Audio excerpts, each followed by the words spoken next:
So I will rename this town Santa Poco in honor of the three amigos, and we shall rename Adar El Guapo from now on.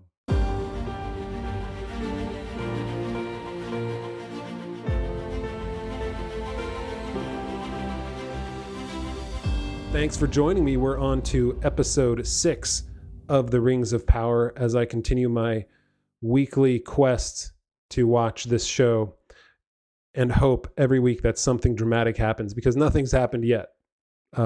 This week it looks like something will. It's titled Udun.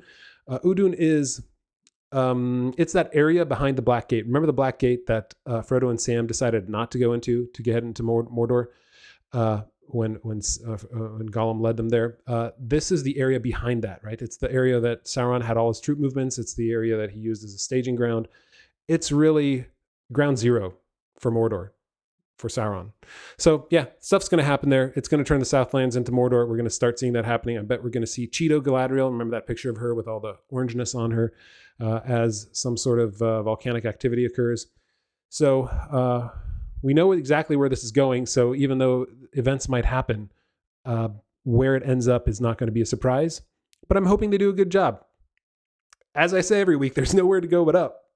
Last week they really took a dive when they decided that the elves need to tan themselves with mithril or something of that sort. They need to rub mithril all over themselves so that they don't fade out into nothingness onto the winds of time. I don't know, like how they completely ruined the elves was pretty amazing. It's like they thought this was smart, and it just completely changes how Tolkien describes the elves. That the elves even need the light of the trees is just silly. There is no reason for them needing the light of the trees to survive. That was completely made up. So anyway, we're on to episode 6, Udun. But before we jump into this episode 6, Udun, if you like what you're hearing, please subscribe, please like, please share. The buttons are down below. Hey, there's that bell. Everybody always says, smash the bell. Well, I won't say that. I will say tickle the bell. So yeah, subscribe. After The Rings of Power, we're still going to be doing a lot of other Lord of the Rings stuff, and there's other things coming out, and you can subscribe to our podcast, Window on the West, at windowonthewest.com, where we're walking through the Silmarillion right now. We're going pretty slowly, but we're really enjoying it. It's a fun discussion every week, and we're really getting into real Tolkien, not this Rings of Power stuff. I really look forward to those episodes when we record those with Dan and Michael. So yeah, join us there. And if you really like what you're hearing, you can head over to theonering.com/patron. We have a Patron platform, which allows you to support us. You can join our private Discord channel, get the message boards, get the extended podcast, submit comments. We'll answer your questions in the extended podcast, all that sort of stuff. So just a way for you guys, if you like what you're hearing, to support us a little bit more. We'd really appreciate it. So let's jump into episode 6. Udun. Let's see. Yep. It's another hour and 10 minutes. But his brothers! They're really leaning into this Orc Brotherhood thing, and I'm not buying it. I'm not buying it at all. Close our fists around these lands.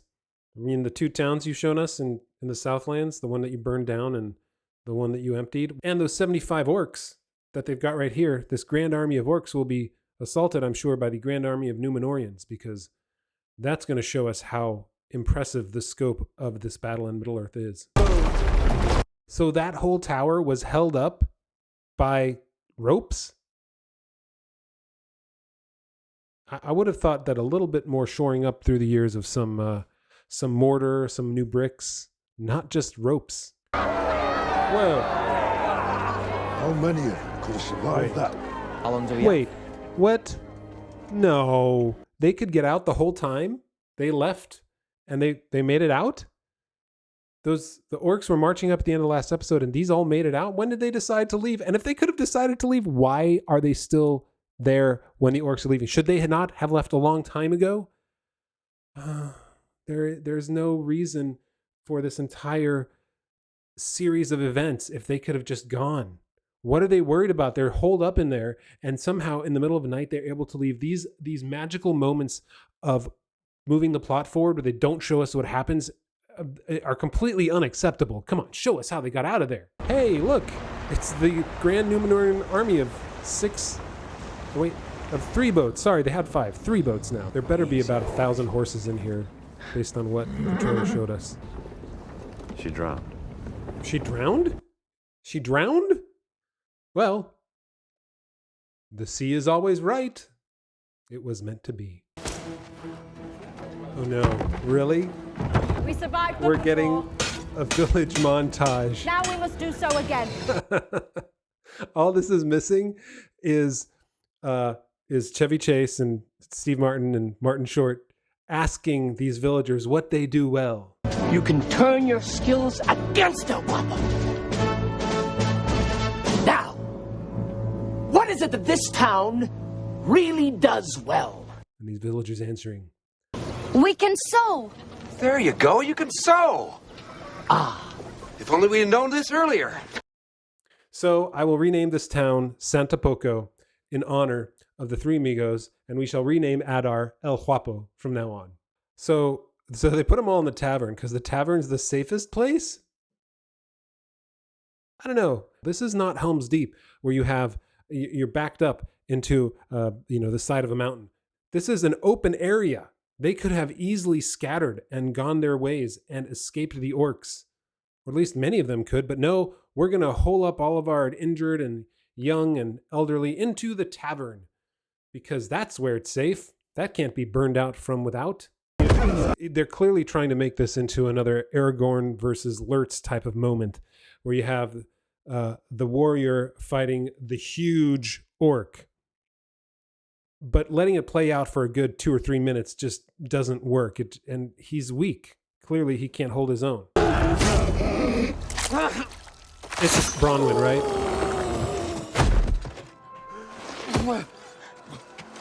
Obviously, dude, you can't have the man capable of defending himself. He's got to be saved by the strong female warrior. This is what the message they have to convey is. Oh, seriously? Yes. Wait.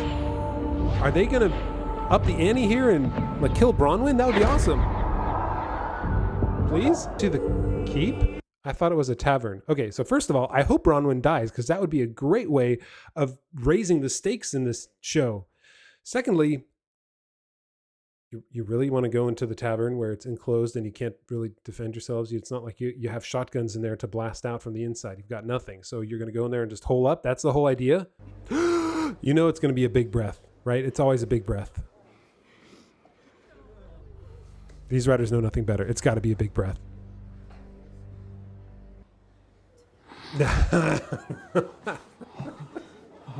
Oh, man, it's so predictable. Every single possible cheap trope is in this show. Whoa. Okay, hold on. Remember, all these horses came across on 3 Numenorian sloops. This is what it looks like. So let's take a minute and count some of these horses to know how many horses had to fit with this many men on those 3 boats for this grand army of the Numenorians. Here we go. All right. 1, 2, 3, 4, 5, 6, 7, 8, 9, 10, 11, 12, 13, 14, 15, 16, 17, 18, 19, 20, 21, 22, 23, 24, 25, 26, 27, 28, 29, 30, 31, 32, 33, 34, 35, 36, 37, 38, 39, 40, 41, 42, 43, 61, 2, 3, 63 in this screen. 163 horses on boats that could carry, I think they said 100 men? 100. So did they carry 100 horses and 100 men on each boat? Those boats are like TARDISes. They're bigger on the inside. The grand army of the Numenorians, here they come. The giant battle of Santa Poco. Here it is. It's got to be coming. Are they carrying? They had a chain. They were carrying a chain on purpose. Because the first thing that you carry when you go into battle is a random chain. That's what soldiers carry into battle, chains. Well, maybe he was a smith and he was a chain maker. And he volunteered, so he brought his chain with him. Just like Sam, right? You never leave home without a rope when you go on an adventure. You never leave Numenor without a chain. Oh, no. Really?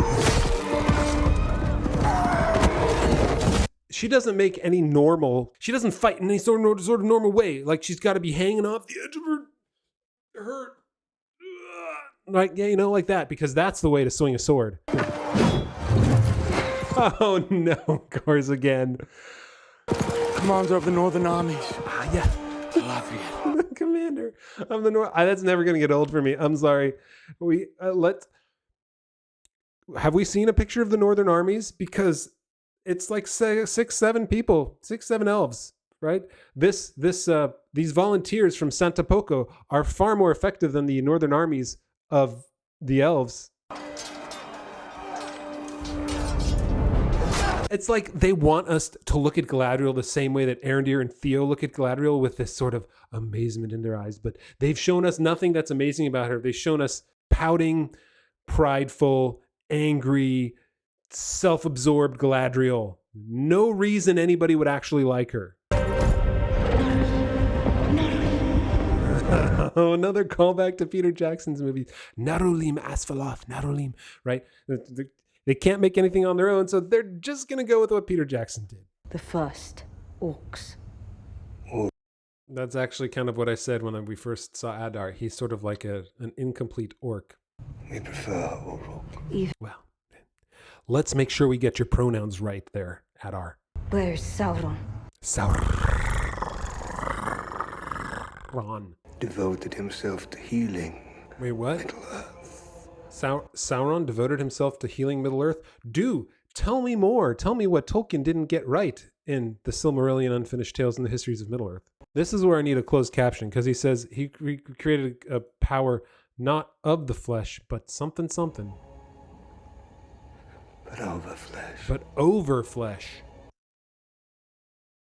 What does that mean? The shadow of dark knowledge that kept itself hidden even from him. So Morgoth is gone. Yes, true. All right. He's end of the first stage, stuck behind the door of night. He's gone.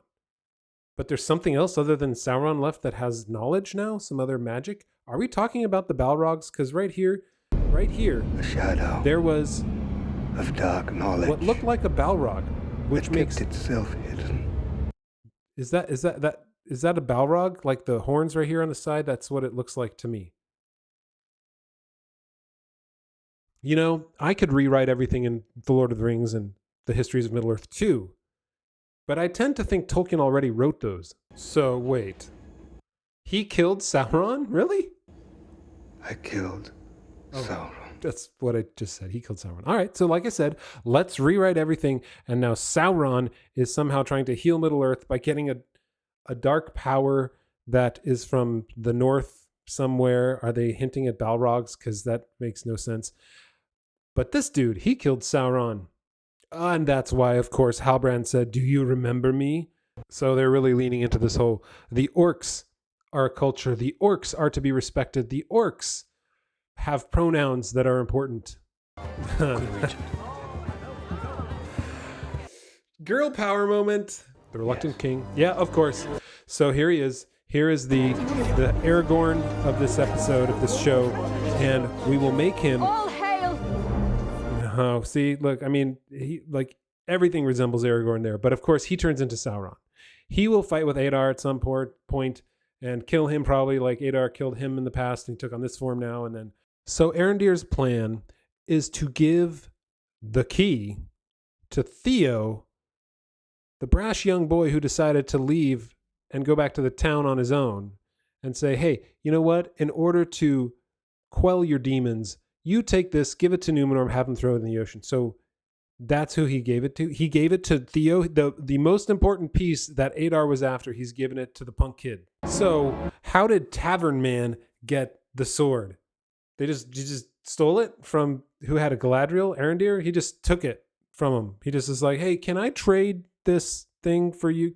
I've got some salted pork. Would you take that for the key that Adar was looking for? What in the world? How did he get the sword? Just this magic plot moments where they don't tell us anything. So they don't know how to get from point A to point B, just like getting from Eragion to Moria.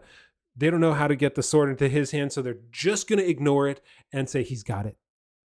But don't worry about that. You're dumb, you watchers, you're stupid, you're not going to think about this. So just believe us that he got it. Why are we getting this discussion over equine needs while there's a huge flood apparently about to happen? Oh no, the plumbing's backed up. No. So the point of all the tunnels is they're channels for the water. So the ditches they were digging were for the water? I thought it was to find the key. All right, I'm no geologist. That seems a little on the unbelievable side that water would cause an incredibly huge eruption.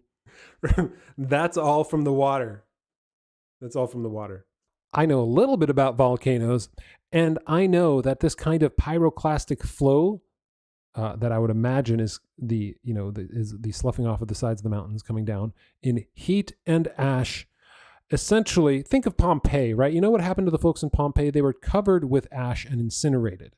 So these folks and this land should be incinerated by this cloud.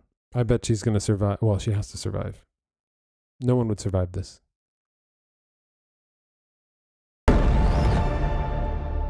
Yeah. So that's the end, right? That is the end. All right. Hey, well, something happened. What's funny is it did what I wanted it to do a long time ago, which is stick with one story and follow it through the entire episode, because it's actually far more interesting. You make things have to happen. And in this episode, things did happen. We've got Insta Mordor now. We've got a little bit, it's like pop rocks. You make it a little bit wet and it pops up into the air and you've got Mordor magic. Kind of unbelievable, in fact, completely and utterly ridiculous that a reservoir dropped into some tunnels and rivulets that they created that led into a chamber under the ground, all the way into the mountain Orodruin that then makes it explode because of some water. I guess when you compress the storyline from thousands of years, you're left with coming up with some sort of crazy way of creating Mordor. And their idea was water and fire don't mix, so let's make an explosion. And they get instant Mordor. I will say this is probably the most interesting episode so far because it actually does things that move the story forward. We have Mordor now. We finally found out that the sword is a key, but that this has been in planning for millennia, I guess. The whole tower was built just so that orcs could create those ravines in order for the reservoir to be dumped into them to make Mordor explode. It's been in the works for thousands of years, and they needed a magic sword to turn the Indiana Jones key there. I am amazed that they had that much foresight. Adar is an original orc. Okay, I kind of guessed that actually way in the beginning. He's an original orc, or he's a not incomplete orc, or what do you call him? Something of the darkness. I can't remember the name that she used. He is an Uruk because he doesn't want to be called an orc. Uruk, orc in the black speech. So same thing. It's like me saying German instead of Deutsch, I guess. Whatever. 6 or half dozen. So Adar, more interesting. He's not dead yet. He's gone. So clearly we're going to have an Adar Sauron Halbrand combo there. They're going to get back together and fight it out. And Sauron is going to be revealed probably once he kills Adar because Adar killed him. So Halbrand will become Sauron before the end of this chapter. But we did learn that Sauron somehow, he wanted to bring life back to the Southlands. But wait, so was Mordor, I guess they're saying that Mordor was Adar's idea. Because Sauron wanted to bring life back, but he needed some extra special power. I need to go back and watch that because that was a little bit confusing. I always think about how this reconciles with what Tolkien wrote. And since none of that actually reconciles with anything that he wrote, I was a little bit lost. I was trying to figure it out while watching it for the first time. I'm going to have to rewatch that because I didn't exactly follow that. He wanted to create life. Then he took some orcs up into the north and needed some extra power to do that. I don't know. Kind of weird. It's sort of like they know where they're going in the story, the writers do, but they don't have any of the beats along the way. They don't know how to create the plot that's believable in order to make sure that we follow along with an interested mind. Like I still don't care. Like I was rooting for Bronwyn to go. Remember Game of Thrones when I read that, and then the very first chapter that Bran is pushed out a window and becomes paralyzed. Like that's pretty intense, right? The stakes are high right away. None of the major characters have been killed. Even Adar's not dead yet, but none of the major characters have been killed. At the end of Game of Thrones, right? We get spoiler alert if you haven't watched it or read it. We get the main character is killed, and the stakes are high, but no one is ever in any danger. Even when you get shot through with an arrow, you survive. if you have magic beans that turn into elven gunpowder of some sort that burn. I don't know. The Numenorian scenes. The amount of horses that they were able to bring over on 3 boats is pretty impressive. This grand Numenorian army of volunteers on about 150 horses that were brought over on 3 boats. And then the timeline again is messed up. We get 1 day in the Southlands, and they talk about having to sail 2 more days and another, or at least 1 more day, if I remember right. Again, this is my first watch through. I don't remember all the details. 1 more day up into the river, and then 1 more day over the land. And that's 2 days. But yet they're only 1 day. So the timing is still all off. And then, of course, every time Galadriel's in battle, she doesn't do a regular move. She can't just swing a sword. She has to slide off the edge of it. Like, is that even safe? Like, how would you, why is that more important to slide off so that you're hanging halfway like this way down here? And then you're like, what has, we have the Peter Jackson moment of Arwen, speaking to her horse, and she does the same thing to give it strength. They really have a problem with scope in this show. We don't sense the scope of anything because everything is so confined. And then when they do travel, it happens instantly, and the timing is all off. So we get Numenor traveling in 2 days, what the other folks take only 1 day to do. We get in the previous episodes, we get Elrond and Celebrimbor traveling over many leagues in what's literally the next scene. Like, they just show them walking over there in the same clothes without any companions. It's ridiculous. So they have a problem setting the stage for this to be a grand story. For the $1 billion, they've missed out on creating something that was impressive. Visually, there are a lot of great looking scenes. But when it comes to how we feel about it and how we sense the scope, it is just not there. Still no rings. Still no rings. 1 day we'll get some Rings of Power in the show that's titled The Rings of Power. The show's got a title. They're going to have to live up to it someday soon. So at least in this episode, we got things moving forward. I'm thankful for that. So on to episode 7 next week. I'll be doing an in-depth review with Michael and hopefully Dan in the next few days. That'll come out in a couple days too. So thanks for watching. If you liked what you saw, please subscribe, share it with some friends. I like to get more people viewing. I love the comments. They're really fun to read. Sometimes we get some things wrong because, hey, this is the first time I'm watching it. It's 12 o'clock. It's midnight. So I watched it as soon as it came out, and here we are. So subscribe, and if you really like it, head over to theonering.com/patron, where you can join us on our Discord channel, message boards, extended podcast of windowonthewest.com, where we're reading through the Silmarillion and really enjoying the real stuff that Tolkien wrote and intended for Middle-earth to be, right? Not this abomination. There, I said it, abomination. So thanks for watching, and I will see you in a few days as we go in depth on episode 6, Udun. Take care.